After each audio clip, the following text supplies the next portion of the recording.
So we have an interesting thing happening in Parashat Vayeshev with Yaakov, who sends Yosef to check on his brothers. Vayomer Yisrael el Yosef, halo achecha ro'im bishchem. Your brothers are doing shepherd work in Shechem. Lecha b'ashachacha alhem vayomer lo hineni. So go, and I'm saying to them, and Yosef answers hineni.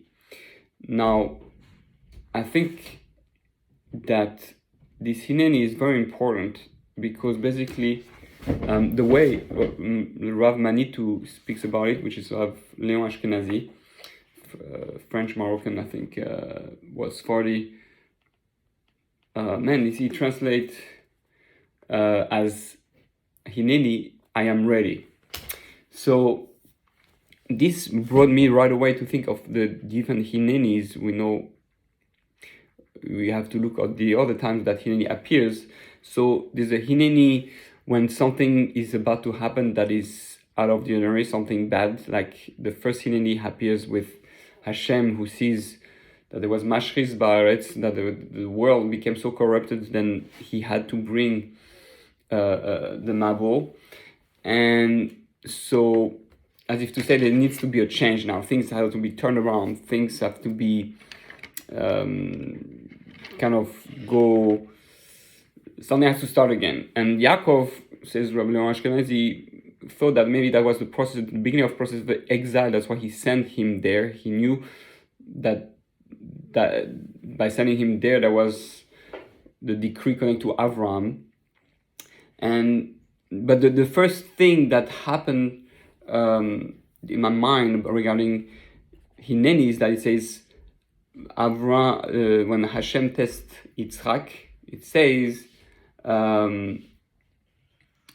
go.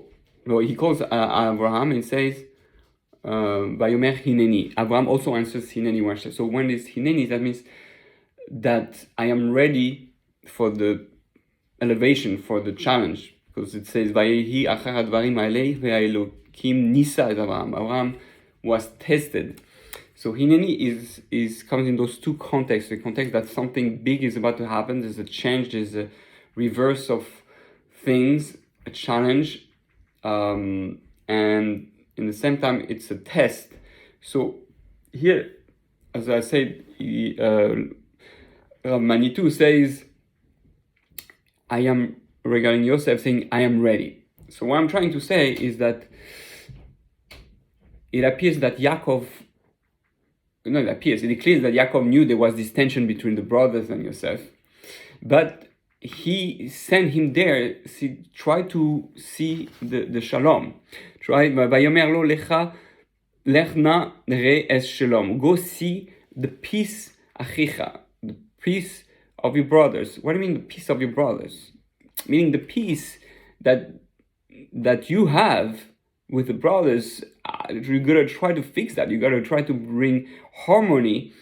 Because that's the only way to fix everything. And not only that, ves shalom tatzon, the peace of your flock, the peace of the sheep. What do you mean peace of the sheep? And then ve'ashiveni davar vayishlachehu me'emek Chevron vayavo Shechema. So and then he said, return the thing, the word to me. Regarding what's happening. So this seems to be because we know Yosef at the beginning was complaining, he was accusing the brothers regarding the way they were doing business. So maybe it's connected to that. And in many ways, it brings us back to one of the first time that they speak about son, or at least possibly one of the first time, is when Hevel brings a korban. And Hevel brings a tzon, right? It brings a korban that is accepted, and Cain brings from the Adama. He was supposed to work from the Adama. So it says Hevel is a roe tzon, is a man that is going to work with the tzon, and Cain Adama. Now, what is interesting is that in my previous videos I explained that Cain and Hevel correspond to Yosef and Yehuda and the brothers. Cain and Yosef. It's two different avodah. One is the roed son and one is to work the ground. One is more supposed to be like a tzaddik behavior, which is disconnected from the world in many ways, and the other one is meaning focus on Torah and spirituality, and the other one is involved with the world, with the physical.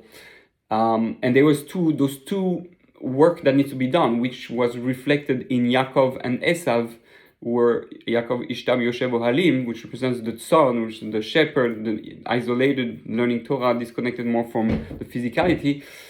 And then Esav, who is Akol Kol Yaakov Yedei Yedei Esav. Esav is more involved with the physical, and this struggle was passed down to the brothers. So there was that intensity between the two brothers, and so it brings us all the way back to Cain and Hevel, where there was a need now to kind of fix that there's these two paths, and those two paths need to be fixed, and this is reflected in his interaction with them and what each one's role was. And it appears that the brothers are not taking their role of Esav. At least this is my perspective, because they are roed son. Why you're roed son? It should be more Yosef who is roed son, which is the isolated tzaddik. According to some opinion, it says the opposite, that Yosef is the one that is supposed to be involved in the world, in the physical world, because he only the tzaddik, who is a tzaddik, who has Torah, who is very strong, is a pillar, is a yesod, is able to go in the world and deal with the physical world, and as opposed to, so he would correspond to Cain and fixing the etzadas, fixing the physical, and the brothers will correspond to Hevel, which is more disconnect from the world. Hevel is like empty, meaning it's not you're in the shtetl, you're not so involved with the world, you're disconnected from life in the ghetto, learning in the yeshiva, and you don't get involved too much with the world. And Yosef was criticizing them that they were involved in the world, right? As the Basamra, Yosef spoke. So there's that whole challenge between Yosef and his brothers about the role that each one play. Which one is going to play the role of Cain and Hevel, Yaakov and Esav?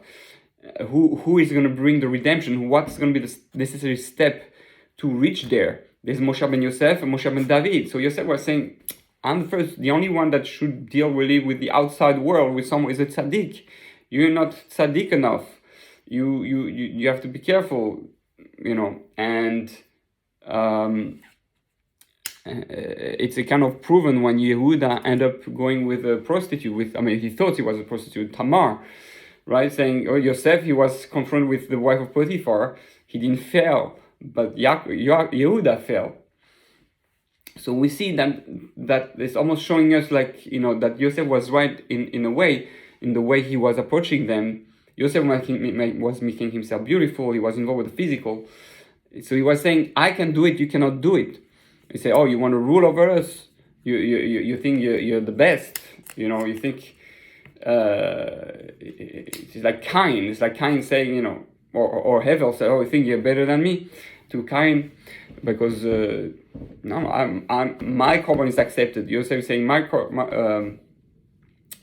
Cain, meaning being Yosef in this case, is saying, no.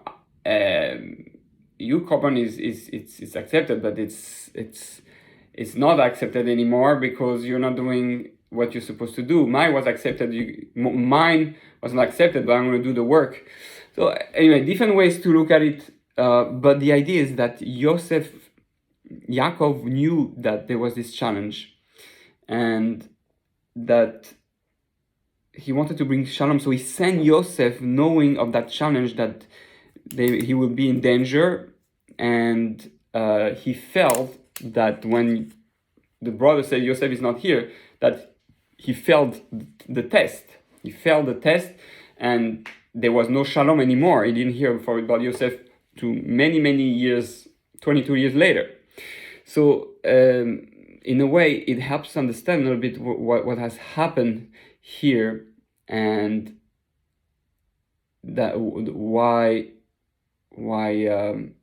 Yaakov felt it was kind of his fault that Yosef, he sent him there, and Yosef knew that he was being in that mission, and Yaakov felt that he had failed. And when he saw Yosef again, until he saw him, he believed that he had not failed anymore, because he thought Yosef had been not the tzaddik and fell into assimilation among the Egyptians, and there was no spirituality of him. He thought it was not going to work. There was no Moshe ben Yosef, and therefore no Moshe ben David.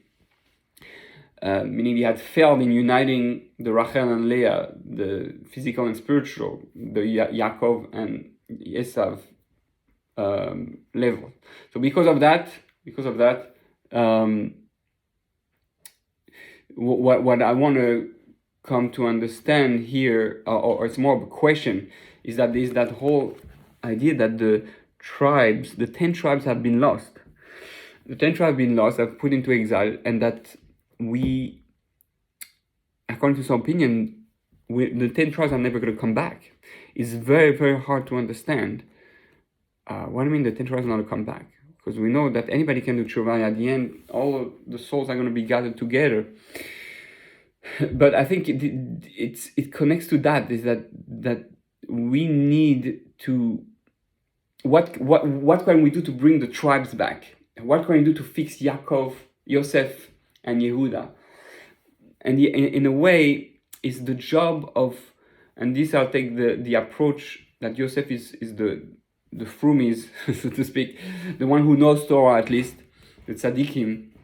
It's their role to bring the tribes back, right? Yosef had to do that whole thing, which he originated. I mean, he's the one who's kind of, by the way he talked to them about, my dreams, and how beautiful he was, and how special, and there was a jealousy here, as if the chilonim, the non-religious, are jealous of the way Yosef is with the Torah and all that. But that's because of the way Yosef comport himself, with like a nar, with a lack of arrogance and respect, and not knowing how to communicate with the non-religious Jew, with the secular Jew. So the idea is that the way to bring them back, the way to bring the chilonim, the way to bring the secular Jews, the ones who are Yadei Esav, so to speak, who are supposed to be more involved in the world, or it is to show, it's for them to be able to see the beauty in the other. Was the Hanukkah message. To be able to survive exile, we need to be able to see the light in someone, and see the soul of an individual, to see the greatness of an individual. If we don't do that, there's no hope. It won't work. So we need really to understand that we are still in that exile, that story with Yaakov and Yosef and his brothers, and the different tribes. And there's the Kippa Sruga, and the Nanach, and the Kippa Velvet, and the Black Hat, and the secular Jew, and the whatever, all the different types of Jews. And the only way to come back is to learn to respect each other, to see the greatness of each other, not to look down on each other. And we need to fix that, and we need to see that there's shalom between us. That's what Yaakov wanted. Go find the shalom. We need to reach the point where everyone together, when all the 12 brothers, which is Vayechi, were here in front of Yaakov, they all say Shema Yisrael, Hashem Elokeinu Hashem Echad, that we all agree that there's one God, and we are all connected to that. We understand we all have different paths, and we are all as important as each other. If we can do that, if we can reach that, then there'll be peace among us, shalom.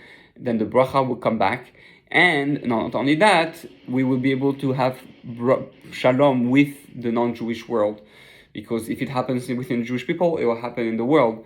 And it's the same thing, that we need to be able to see that in the non-Jewish world, there's a lot of holiness, goodness, and beauty that we need to recognize, and we are like brothers at the beginning, right? All the nations, the 70 nations, come from Cain and Hevel, or from Noah's sons, and they were brothers. So at the end, we're all brothers, cousins, and we need to bring the peace. It's always about the peace. And peace, it doesn't mean, we agree each other. Peace means I respect the way you do things, as long as we don't hurt each other. I respect that you're different. I respect that you have your own uniqueness, your own approach, and that it's part of the divine plan. It's part of the bigger picture, and we don't have to be the same, and we can still love each other, respect, and see the beauty in each other's way of life. If we can do that, then we can bring all the tribes, all the nations, all the Jews back, all of humanity back. Adam and Eve bring back complete Shalom Bait in the house of Hashem. My house is a house of prayer for all of the nations. Be back home, Adam and Eve, like a home, true love. So God willing, let's try to do the work and create real shalom between all of us.